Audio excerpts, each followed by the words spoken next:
Welcome back to the philosopher English research by Ravi Siddharth sir. आज का जो हमारा टॉपिक है कंडीशन सेंटेंस। तो मैंने ऑलरेडी आपको बता दिया था कि कंडीशन सेंटेंस को 3 पार्ट में डिवाइड किया गया है। Number first probable, number second improbable, number third impossible. तो मैं प्रोबेबल कंडीशन का पार्ट 1, पार्ट 2, पार्ट 3 तीनों मैं टॉपिक कंप्लीट कर चुका हूं। जो आज का टॉपिक है वो इम्प्रोबेबल है। तो देखिए इम्प्रोबेबल क्या है। कंडीशनल सेंटेंस, कंडीशनल सेंटेंसेज मैंने प्रोबेबल कंप्लीट कर चुका है। तो आज का टॉपिक क्या है? Improbable. Improbable, improbable condition, improbable condition इसे आप अनफुलफिल्ड, अनफुलफिल्ड कंडीशन,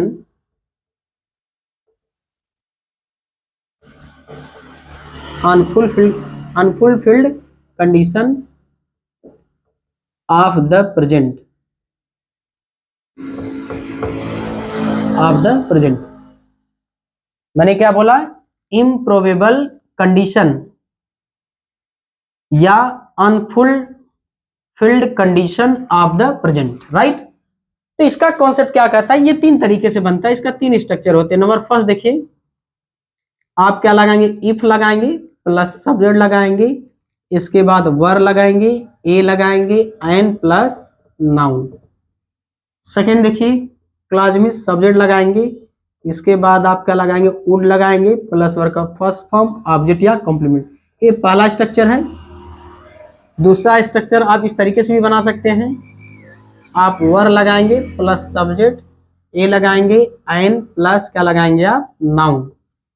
इसके बाद सब्जेक्ट लगाएंगे, वुड लगाएंगे प्लस वर्ब का फर्स्ट फॉर्म ऑब्जेक्ट या कॉम्प्लीमेंट। ये स्ट्रक्चर सेकेंड है। ये फर्स्ट स्ट्रक्चर है और ये सेकेंड है। थर्ड स्ट्रक्चर देखिए, यहाँ आप क्या लगाएंगे? शुड लगाएंगे प्लस सब्जेक्ट लगाएंगे, इसके बाद ए लगाएंगे, एन लगाएंगे, नहीं सॉरी, शुड लगाएंगे प्लस सब्जेक्ट लगाएंगे, फिर इसके बाद यहाँ पे बिकम लगाएंगे, इसके बाद ए एन तब नाउन रखना आपको, प्लस फिर सब्जेक्ट लगाएंगे, इसके बाद वुड लगाएंगे प्लस वर्ब का फर्स्ट फॉर्म ऑब्जेक्ट या कॉम्प्लीमेंट। ये स्ट्रक्चर थर्ड है।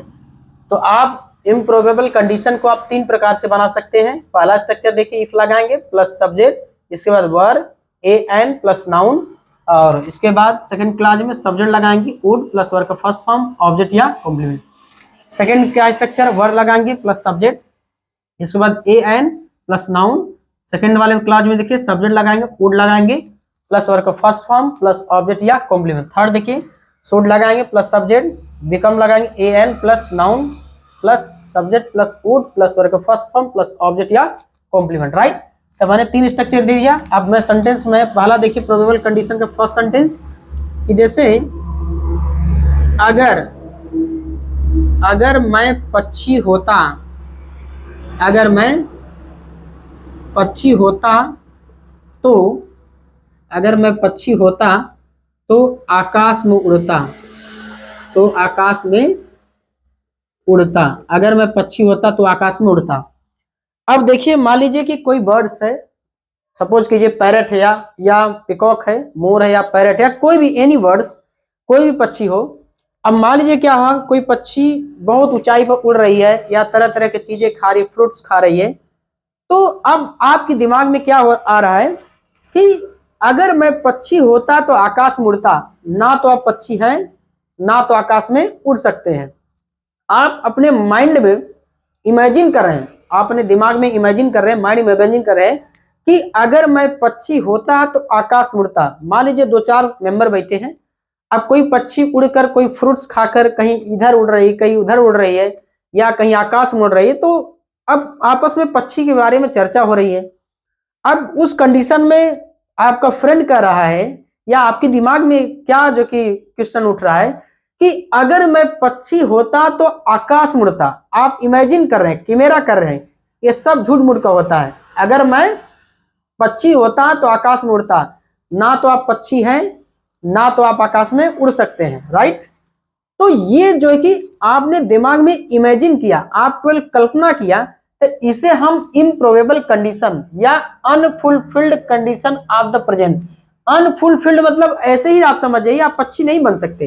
तो ये जो है सब अनरियल है। केवल एक रियल मैंने आपको बताया था जो जीरो कंडीशनल था, जो मतलब कि अगर लोहे को गर्म करोगे तो पिघलेगा। ये यूनिवर्सल है, यूनिवर्सल ट्रूथ है कि अगर आप एक काम करोगे तो इसका ये परिणाम होगा, राइट। तो इसका ट्रांसलेट देखिए कैसे होगा। इस फर्स्ट वाले स्ट्रक्चर देखिए, अगर इंग्लिश क्या हो जाएगा, इफ। अब देखिए सब्जेक्ट क्या है, मैं अंग्रेजी आई। अब क्या लगाएंगे, वर। अब देखिए, अब ये मत समझिएगा कि पास्ट कंटीन्यूअस टेंस के साथ सर जी आई के साथ तो वाज लगता है, क्या यहाँ पे वर क्यों लगा। ये कल्पना करने के लिए वर का प्रयोग किया जाता है, इफ आई वर। अब यहाँ पे a bird, if I were a bird. अब यहाँ तो के लिए कामा लिखते हैं। देखिए, यदि मैं पक्षी होता तो आकाश में उड़ता, कौन उड़ता, मैं उड़ता। तो यहाँ क्या लगाएंगे, आई।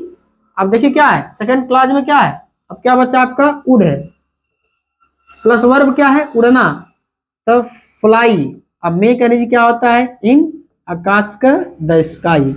यानी अगर मैं पक्षी होता तो आकाश में उड़ता। इफ लगाएंगे, सब्जेक्ट मैं एनर्जी आई। आप देखिए क्या है, वर, ए यहाँ पे अ, बर्ड क्या है, कॉमन नाउन, कॉमन नाउन पहले आर्टिकल लेगा। अब यहाँ क्या बचा, सब्जेक्ट मैं अंग्रेजी आई। अब देखिए वुड, अब वर्ब क्या है, फ्लाई। अब ऑब्जेक्ट क्या है, इन द स्काई, राइट। अगला देखिए, इसी आप सेकंड स्ट्रक्चर से ऐसे सॉरी। अब देखिए क्या है, आप सेकंड स्ट्रक्चर से बना सकते हैं। सबसे पहले क्या लगाएंगे, वर। अब क्या बचा आपका, सब्जेक्ट आई। अब देखिए क्या बचा, ए एन दोनों में से एक। अब यहाँ पक्षी का जी bird, were I, were I a bird. अब यहाँ क्या लिखेंगे, I would, I would fly in the sky, in the sky. ऐसे भी बना सकते हैं, वर आई अ बर्ड, अगर मैं पक्षी होता, I would fly in the sky, मैं आकाश में उड़ता। इसी चीज को आप थर्ड स्ट्रक्चर से ऐसे ही बना सकते हैं। आप क्या लगाएंगे, शुड लगाएंगे। शुड क्या लगाएंगे, should, S H O U L D, should,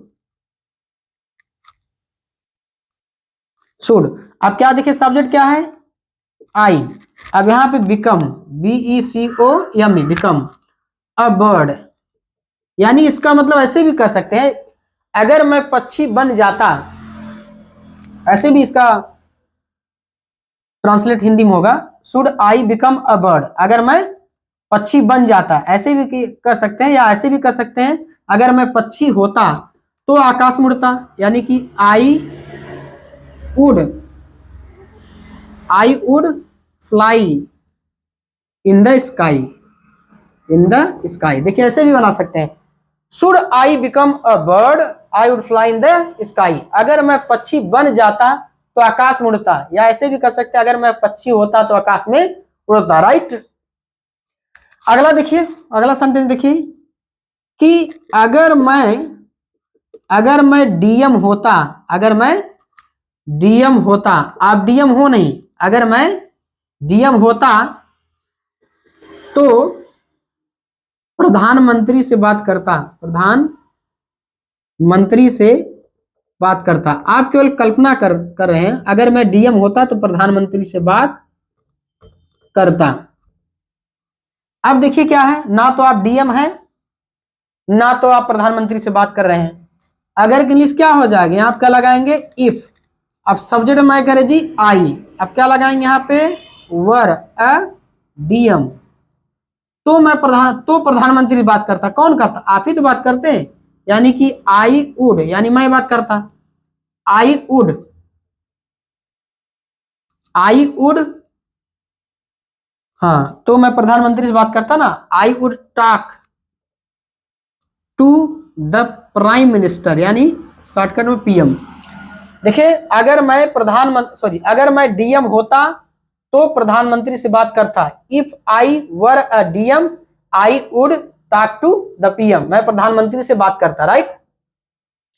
इस चीज को आप ऐसे भी बोल सकते हैं कि were I a DM, I would talk to the PM. इस चीज को ऐसे भी बता सकते हैं कि should I become a DM, यदि मैं डीएम बन जाता तो प्रधानमंत्री से बात करता, यानी I would talk to the PM.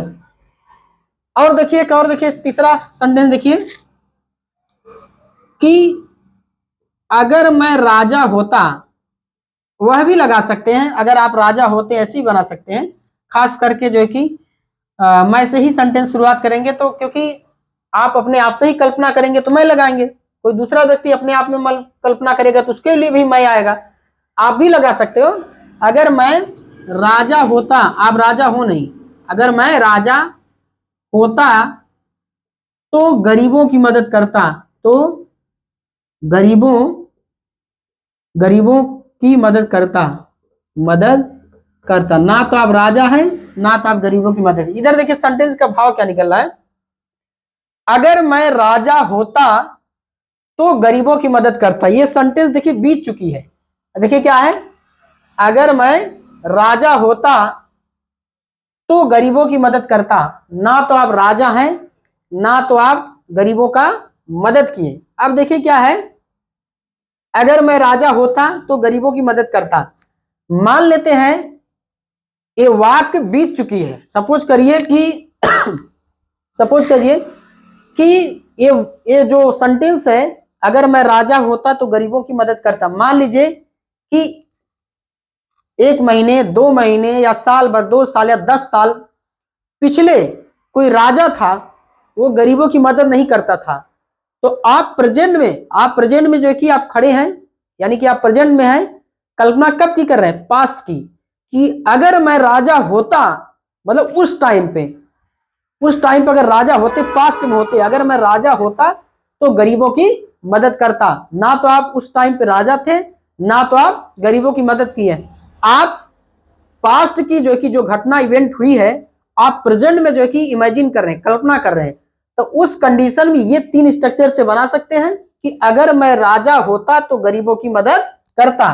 तो अगर की इंग्लिश क्या हो जाएगा यहाँ पे, इफ, अब मैं कह रहे जी आई, और इसके बाद वर अ राजा का किंग, तो गरीबों की मदद करता। कौन करता, मैं ही तो करता।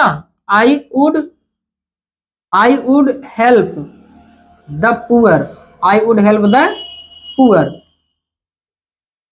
इस चीज को आप ऐसे ही बना सकते हैं कि वर आई अ किंग, यदि मैं राजा होता तो गरीबों की मदद करता, I would help the poor.